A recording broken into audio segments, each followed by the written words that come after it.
大家好，中国大陆境内的饭店，你们看一下，是不是我在参加婚礼啊？不是，这是大堂，漂亮吗？非常别致吧？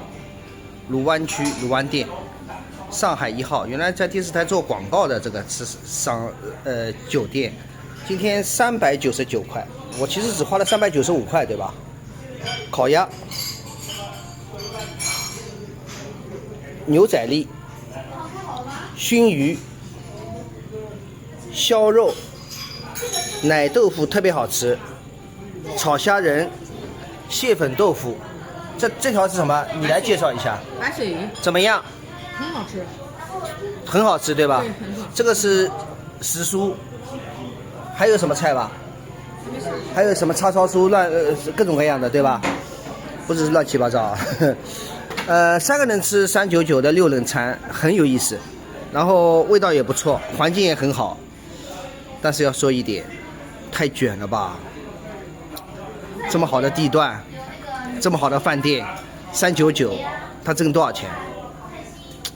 可能老板1分钱不挣，就是把挣的钱给厨师，给房租贴一点，估计房租也挣不到。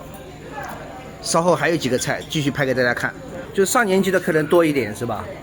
像我们都是上年纪的客人，喜欢吃上海菜。你看这个叉烧酥，其实它也有点广帮风格的，对，也很好吃的，包括那个非常好的，很好的。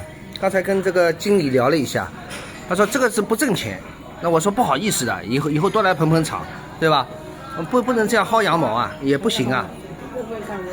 哎呀，这个1000块钱，原价是1003块的菜，现在395就买下来这么多菜了。我刚才跟我太太说啊，我说，哎呀，这么好吃的东西啊，我恨不得天天来吃啊，划算的要死啊！你们海外的人看一下啊，399这么好的饭店，这个饭店以前是电视台做广告的，当时我认为还蛮贵的，现在你看，相当划算，对吧？399，我昨天晚上吃了101块，吃3个菜，炒猪肝，还弄了一个豆腐丝。